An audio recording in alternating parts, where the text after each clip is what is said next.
Tras una carrera de obstáculos que dura unas horas, un espermatozoide fertiliza el óvulo directamente.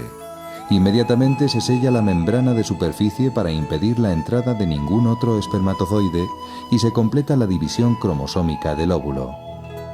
La célula resultante poseerá el número normal de cromosomas de la especie humana. Esa nueva célula, llamada cigoto, comienza a operar como un ser totalmente nuevo, distinto de su padre y de su madre. En las horas y días siguientes a la constitución del cigoto, las células aumentan de modo asombrosamente coordinado, tanto en cantidad como en calidad, alcanzando formas biológicamente más complejas.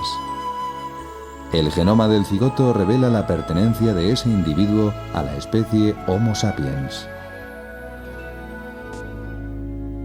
Inexorablemente en las últimas décadas, la industria de la muerte ha modernizado su arsenal. Las leyes de la guerra prohíben las armas químicas y bacteriológicas. En la guerra contra el no nacido, por el contrario, todo vale. Algunos laboratorios han desarrollado compuestos químicos que permiten llevar la muerte al propio hogar de manera silenciosa. Así, con algo tan sencillo como tomar una pastilla, pretenden que la mujer no sienta tan viva la impresión de causar la muerte a su hijo. A menudo, una publicidad engañosa encubre esa cruda realidad. Se le llama anticoncepción, pero no es así, sino que ya es un aborto, aunque sea microscópico, por diferentes sistemas. Algunos son, para mí, más degradantes que otros, aunque el resultado fuera el mismo.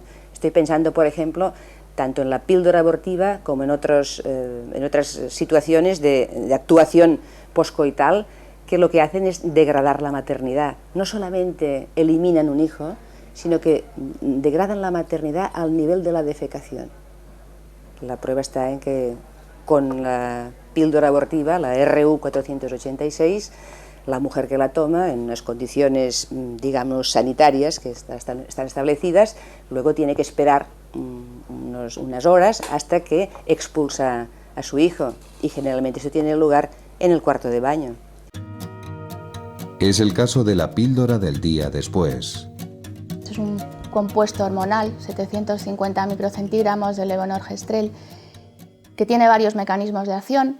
El que más nos puede interesar es que impide la implantación del óvulo que está fecundado, provocando la expulsión del embrión, que ya es una persona que tiene vida, aunque tenga muy poco tiempo de vida. Este es un hecho que niega toda la publicidad, todos los laboratorios, los fabricantes y las organizaciones que están a favor de este producto. Digo producto porque no es un medicamento, porque no cura ninguna enfermedad. Es que eso me parece a mí muy importante. Por eso los farmacéuticos no estamos obligados a vender, digo vender, no dispensar, este producto químico. Estamos arropados por la Constitución, por el artículo 16, y cuando una persona hace objeción de conciencia, la hace siempre por un asunto serio y grave, no por un asunto frívolo. Otro método abortivo muy difundido es el dispositivo intrauterino. El DIU o espiral es un dispositivo de plástico en forma de T, crea un ambiente hostil, un ambiente en el que el óvulo que está fecundado no puede vivir, provocando la eliminación del embrión, de la vida, del futuro niño. Todo mecanismo que nos impida la implantación del óvulo que está fecundado es abortivo. ¿Que el óvulo no está fecundado? Pues entonces no aborta nada porque no hay vida. Solo en el caso de que se tomara la píldora algún tiempo antes de la ovulación, podría a veces actuar como un mecanismo de bloqueo de la ovulación, y en este caso se trataría de una acción típicamente anticonceptiva. Los datos biológicos son fundamentales para indicarnos que a partir de la fecundación, la nueva estructura que se forma ya tiene todas las características propias de un nuevo individuo humano. ¿Por qué? Primero, porque en la fecundación se consigue un nuevo patrimonio genético que va a determinar por completo, desde ese momento y hasta el final de la vida, toda la estructura biológica completa, incluida la determinación del sexo. A partir del momento de la fecundación, ya el embrión que aparece, el cigoto, ya es o masculino o femenino. Pero es que además A partir de ese momento, a partir de la fecundación, se dispara un proceso que ya no se puede detener. Es un proceso totalmente continuo que terminará con la muerte del individuo. La muerte ya sea accidental, ya sea provocada. Pero no hay ninguna discontinuidad, no hay ningún momento en el que podamos decir antes era algo prehumano y después ya tendríamos un ser perfectamente humano. No, ese momento únicamente viene dado por la fecundación. Así pues, la biología demuestra que ese embrión es un individuo de nuestra especie desde el primer momento. Y si es individuo humano, ¿cómo podría no ser persona humana? Desde la fecundación disfruta de una nueva vida que no es la de su padre ni la de su madre, sino la de un nuevo ser humano que solo necesita tiempo y alimento para convertirse en adulto.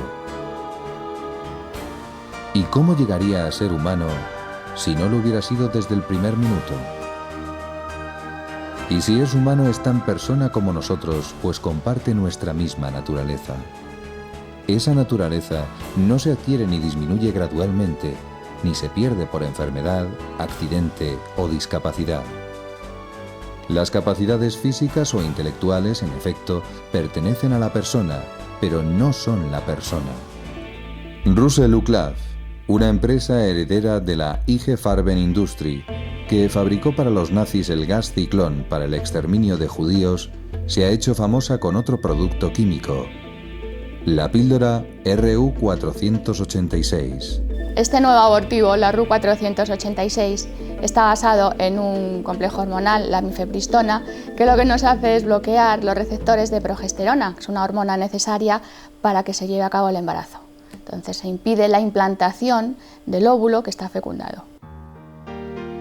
Actúa en el endometrio, donde elimina todos los factores biológicos y bioquímicos esenciales para el mantenimiento de la implantación del embrión. Se suele utilizar para abortar durante el primer trimestre de gestación. El empleo de esta sustancia requiere por lo menos 3 visitas a un consultorio médico.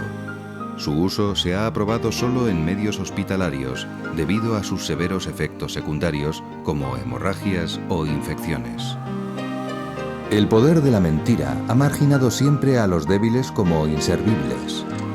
Son inútiles, ya sea para las conquistas del imperio, para la lucha competitiva en la nueva globalización o, si son embriones, para las clínicas de reproducción asistida.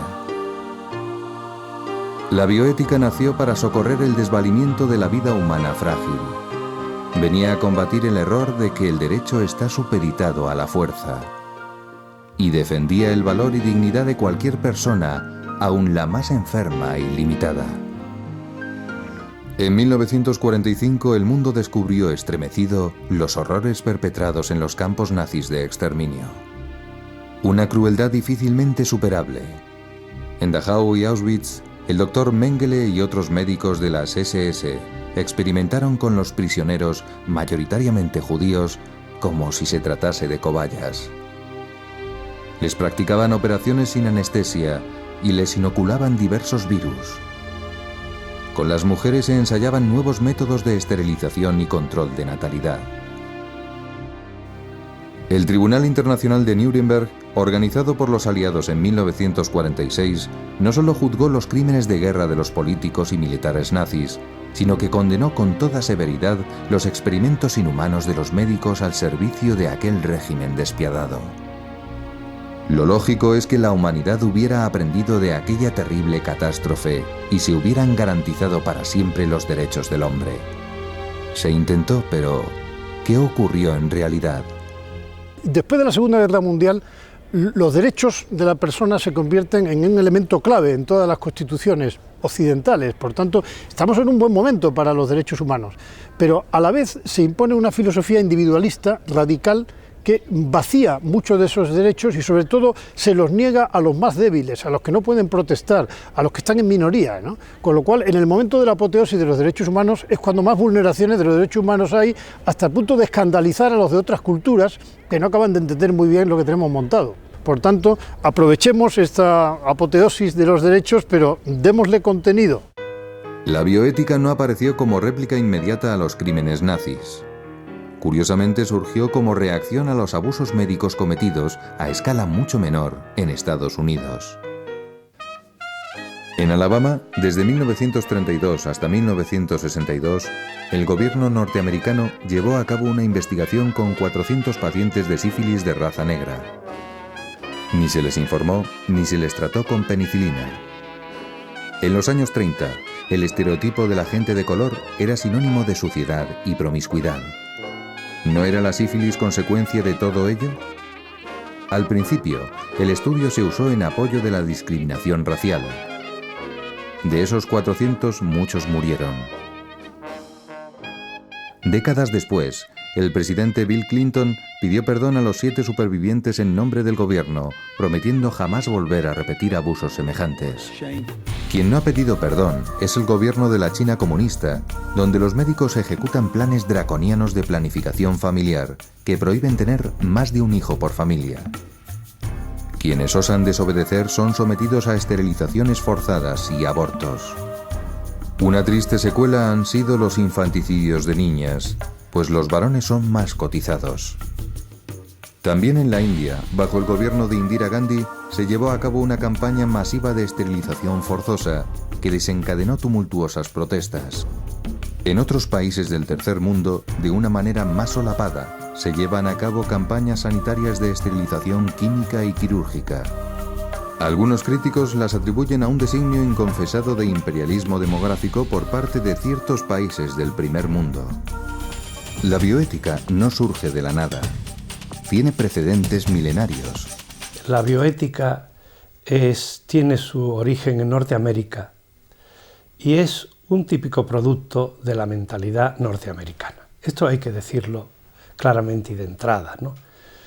Los médicos siempre han tenido una ética profesional que se remonta a tiempos pretéritos, que se remonta a Hipócrates, al corpus Hippocraticum, ¿no? Y que es, bueno, hasta cierto punto conocido por la sociedad.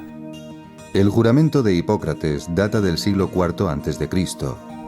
Se basa en el derecho natural y ello explica que haya sido el paradigma vigente hasta hoy.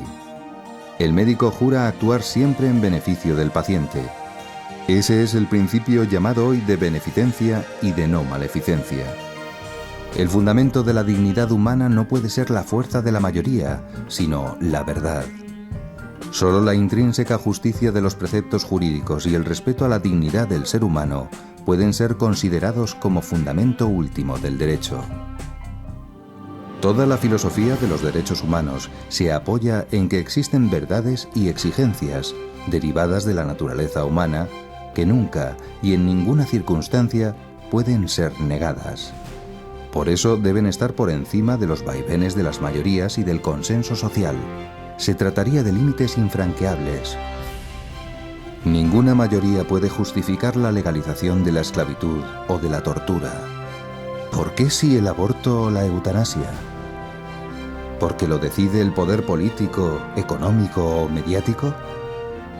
¿Ha de estar siempre la humanidad sometida al poder de los más fuertes?